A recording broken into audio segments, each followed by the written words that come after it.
you are, YouTube. Do subscribe if you're interested, but also no pressure. You know what we're gonna do today? Because well, we're in the middle of a series where we are ranking Disney movies, random Disney movies. This shirt is Disney's Wilderness Lodge. My wife and I for our 10-year anniversary. What was that? 2024. We went to Disney World and loved it. We loved that place so much. Fell in love with it in 22 when we went.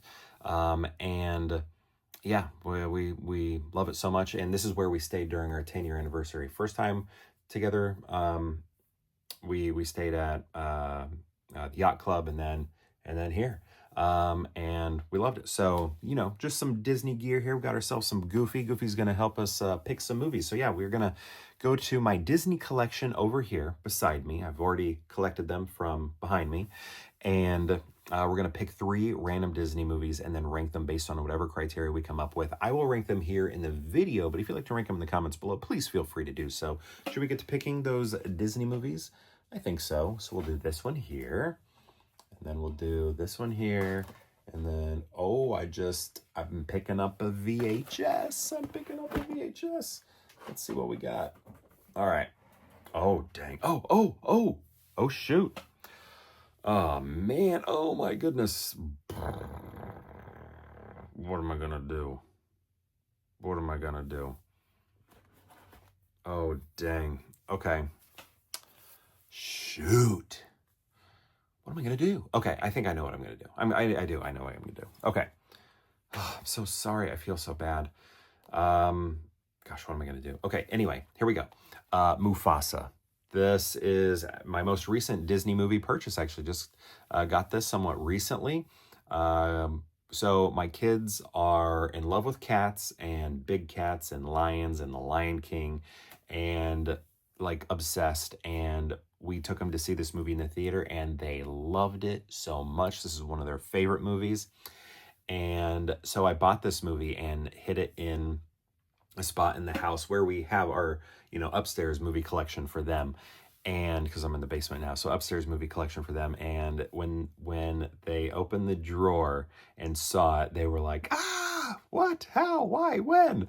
And I was like, I put it there. It's been there for a while and just waiting for you to find it. And they found it. And it was just the cutest thing ever. So this movie, they have the live action looking one, right?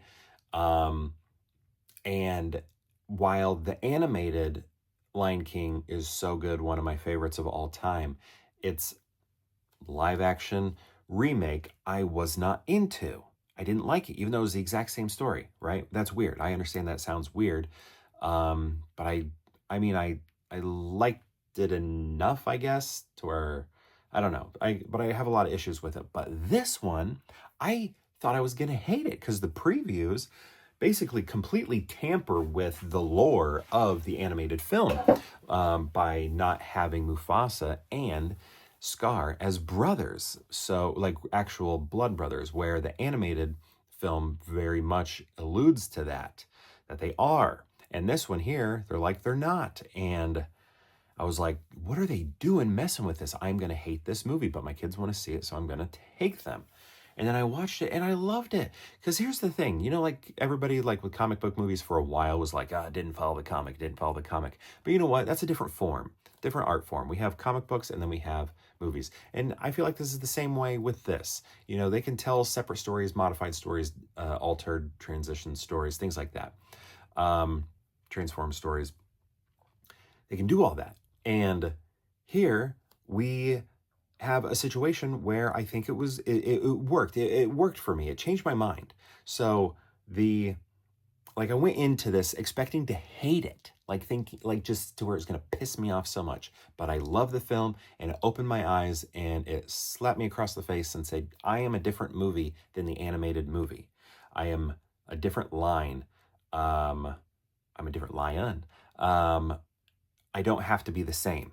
I am telling a different story. And I was like, that is so true. And I actually believe that. And that's something that I stand for and would talk about with superhero movies. So it was weird to me that I thought I was not going to like this. But I didn't think so. And then when I saw it, I loved it and I accepted.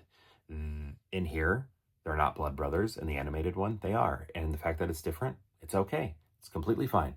Not a problem. It's, just like comic book versus comic book movie. It's 2D animated movie versus 3D animated movie. Different form. So love this movie. Thought it was so good. It's great, and it had legs too. I remember at the box office. I think, and maybe it still lost money, but it had a weak opener, and then it did well afterwards. Things are going to get difficult. Next, we have Dick Tracy, and actually, so here's the thing. This is kind of a cheat, but because this is a Touchstone movie. But I also feel like I have a memory to where it was originally a Disney movie, and then they were like, well, it's got guns and violence, so let's turn it into a Touchstone movie or something like that. But I gotta change hats here to my Dick Tracy hat, because Dick Tracy is one of my, I guess you could say, one of my favorite movies in a way. It's definitely grown on me a lot more as an adult too. But when I was a kid, I was fascinated with the visuals, absolutely fascinated with the visuals. And the makeup, the costuming. Like when I was a kid, that's what I wanted to go into, was special effects, makeup, and stuff like that. And I didn't do that, did become an artist, but this movie here definitely got me interested in that stuff. But as a kid, all that music and stuff, I really wasn't into that stuff of this movie. I don't know, like Madonna singing, it's like I had to sit there and watch her sing to with a piano with that guy from the show Chicago Hope and stuff. And I didn't, Chicago Hope didn't exist at that time, but and as a kid, that was tough to get through. That was a slog. That was a snore for me, right? But just the other day, actually, I was showing my kids just clips on YouTube of the music in this movie with Madonna, and I was like, you know what? This isn't bothering me so much like it used to when I was a kid. And I don't know. So I feel like it could, like the parts that I've always had struggled with, I may not struggle with now. And especially because when I showed those to my kids, they were like enjoying those songs. So that also helps me. Seeing them happy and find joy helps me find joy in things also. So I feel like they have amplified my love for Dick Tracy, which was already incredibly strong. Even though but it like the issues I had with the film, it's like they evaporated them because they loved seeing Madonna sing. Yeah, great movie. The artistry is amazing. And I'm gonna also, it says Touchstone and stuff, but this Dick Tracy, like they were gonna make a ride at MGM, or the MGM Studios, Hollywood Studios, Disney's Hollywood Studios in Florida at that theme park. They were going to have a Dick Tracy ride. They had a stage show for it. So, he was very much going to be in the parks, right? And kind of was in the parks. But and this is a heavy hitter for, oh yeah, right here. Check those out. But this is a heavy hitter for Oscars also. I think this was the most nominated film the year, what was that, 90? 90? I think it was 90.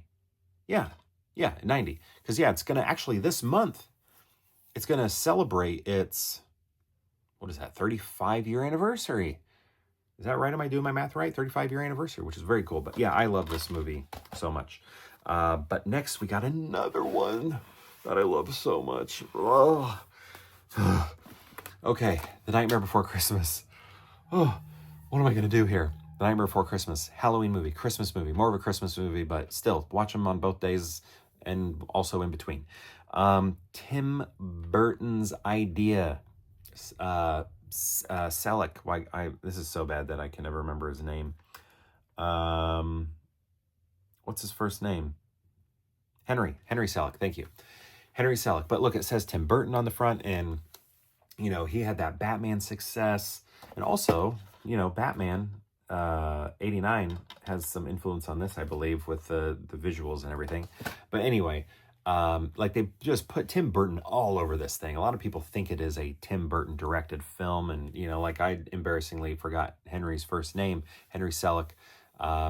Was a Disney veteran, just like Tim Burton was, back in their day with animation. They came back to the studio to create this, and it's just very good and amazing. But they really wanted to market it as like a Tim Burton film, like Tim Burton's A Nightmare Before Christmas, and it's his story and everything, but heavily edited compared to what the original story was. Like Sally wasn't even like a part of it, and they're like, we need a Sally.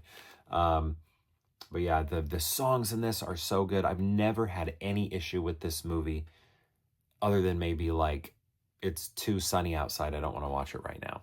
I don't know. Something, that sort of thing. But yeah, love this. My kids used to love it too, but then they kind of, their imaginations developed and then they became a little afraid of it. But they used to sing all the songs too when they were very little back. Because what we were doing when they were little, we were trying to like expose them to like, stuff like this so that they wouldn't be afraid of things. But inevitable, I guess they used to love it. And then they were like, you know what? I don't want to watch this anymore. And it's like, what? But yeah, so good. Paul Rubens doing a voice there, Catherine O'Hara doing a voice there. Just a good. And Danny Elfman's music, and also does the singing. Danny Elfman's the singing voice of Jack in this. So I don't know what I'm going to do, people. I am so sad that I have to put Mufasa at the end there. This got 2 thumbs up. Siskel and Ebert say 2 thumbs up. The picture is extraordinary. An instant classic for both kids and grown-ups. Glorious and stunning to behold. Oh, another reason why I love this is because they put more emotion into the animals, where before they were very, like very well rendered in terms of realism, more so than this one even. But here they were like, okay, we need to loosen up and show more expression, because that's what the first movie was lacking. And I agree, because it's animation. I don't know. Like, I want to say Dick Tracy.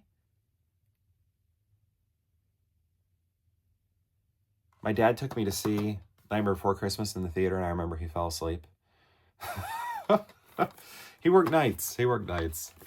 I think I'm gonna have to go Nightmare Before Christmas, just because the artistry in both of these, actually all of them, but these two especially. Oh my gosh, what am I gonna do? I'm gonna go, I think, because the music to me here has only recently, I loved the McDonald's. Remember the McDonald's game also? Oh, that was so fun. I was looking for Lips Manless. I remember Lips Manless. Is that his last name? Manless. I think he was played by Paul Sorvino, if I remember correctly. I could be wrong on that. But also the cast in this is just phenomenal. The cast is phenomenal. But Lips Manless, I remember, was like the $1 million ticket. If you got Lips Manless, you were a millionaire. But I think I got to go Nightmare Before Christmas. So I'm going to do that. I don't feel good about this, people. I don't. I feel like also Dick Tracy's number one. And, part of me loves Mufasa, too, because my kids love that movie more than any of these other two right now. So just know this is my current ranking today, but I feel uncomfortable with it. But it's what I got to do today, I guess. Nightmare Before Christmas, then Dick Tracy. And as you can see, I'm a Dick Tracy lover. I collect Dick Tracy's stuff. But the nostalgia here, watching this with my sister, growing up watching this, my dad taking me to see it, just the claymation. I mean, I made claymation movies because of this movie. So I got to go. It had a bigger impact on me, I think. So I'm going to go Nightmare Before Christmas, followed by Dick Tracy, and then Mufasa. Wow, that was difficult. My question to you is, have you seen these movies? And if so, what do you think of them? If you've seen all three, how would you rank them? I'd love to know. Let me know in the comments below, and perhaps we'll see you tomorrow for more Pure Hangout.